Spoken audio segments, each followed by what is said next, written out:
This is one, if you're interested, you can just put it on play and go ahead and listen for a few minutes because I want to share with you the work that Dan Rather and his team Steady are doing with their weekly Substack.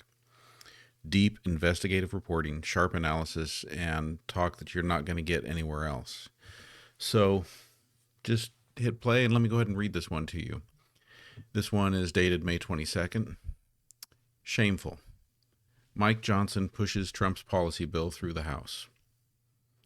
We often find ourselves looking for ways to explain, or more aptly, rationalize the behavior of our political leadership. And after so many years of witnessing the same terrible treatment of the poor, the natural conclusion is that it is Trump being Trump and his unquenchable thirst for power and money. But it's more nuanced than that. New York Times columnist David Brooks had a thoughtful take on the supposedly conservative president. Quote, "And when I look at the Trump administration, I see a massive attempt to return us to the life of dog-eat-dog, life of nasty, brutish, and short, where gangsters have maximum freedom to do what they want to do," Brooks said on a podcast with Scott Galloway. Quote, "And that is the evisceration of all the values of civilization that conservatism is supposed to transmit and preserve.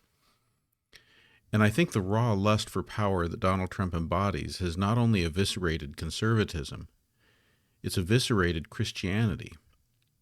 Christianity is a system designed around the meek and service to the poor. Jesus never embraced worldly power. Donald Trump is completely about worldly power. For him, it's about domination," close quote. And so it's always about getting his way with everything, no matter the consequences to others. Despite Republicans' best efforts to spin it, Trump and the Republican House just dealt a devastating blow to America's poor. At dawn on Thursday, the House narrowly passed a budget bill, 215 to 214, that strips away hundreds of billions of dollars in health care and food assistance to those who need it most. It is difficult to overstate the negative impact of this legislation, especially on women and children. The bill now goes to the Republican-controlled Senate, where it will likely face some changes. But the basic spirit, tone, and substance of it figure to remain what Trump demanded and got from the House. You will read and hear much in the coming days about Trump's so-called big, beautiful bill. At its core, the bill is Trump's unchained, no guardrails remake of domestic policy, where the really rich get even richer and the poor are more than just collateral damage. They are squarely in the crosshairs. Despite promises by Trump not to touch Medicaid, that's exactly what he did. Maybe he thinks that by saying he wouldn't touch it, people will believe him. It wasn't just touched, it was torched. Health care for America's poor will be slashed by nearly $700 billion. What does that mean?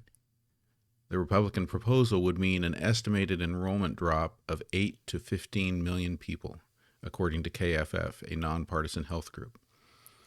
For millions of our fellow Americans, it's so much more than just a number.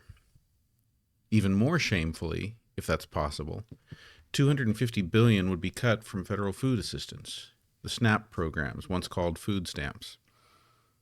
Every day, 42 million Americans rely on SNAP funds to put food on the table. Parents of dependent children under 18 are currently exempt from working. The new bill drops that age to 7. Many women would be hurt by a major defunding of Planned Parenthood. The organization is already prohibited from using federal funds for abortions, but Republicans want to ban federal money for women's general care provided by Planned Parenthood, like pap smears, mammograms, other cancer screenings, and STD testing. Quote, "Simply put, House Republicans are walking away from a 50-year bipartisan commitment to ensure that children in families with low incomes get the help they need, no matter what state they live in, with potentially devastating impacts on their health, education, and future success," said Sharon Parrott, president of the Center on Budget and Policy Priorities.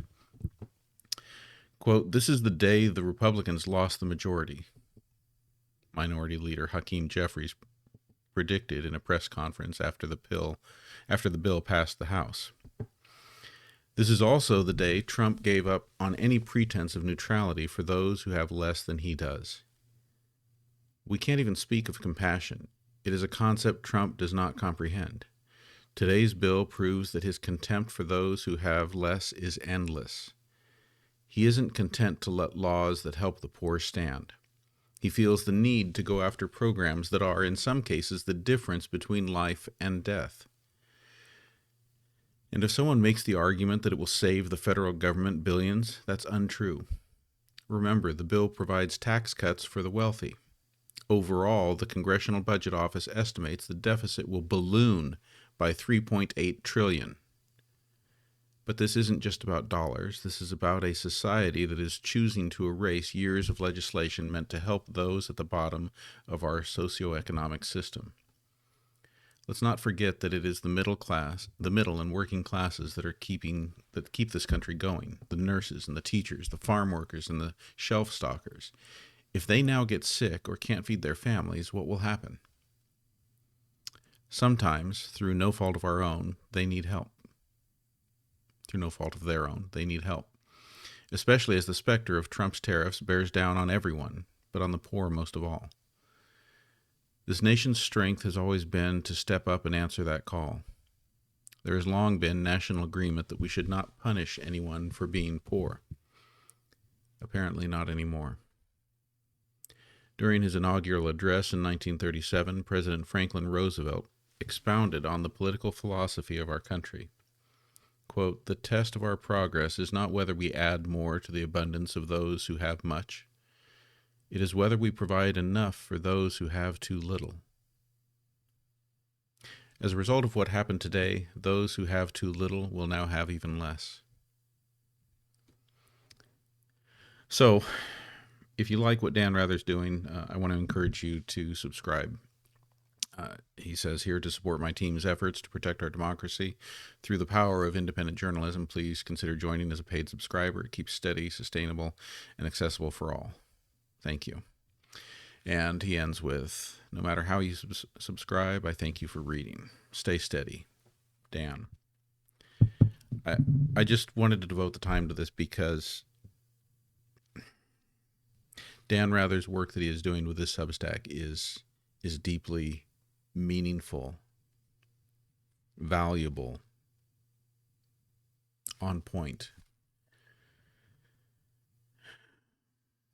So much of what we're all doing in this age right now feels like shouting into the void. I, for one, have deep respect for what Dan Rather is doing here.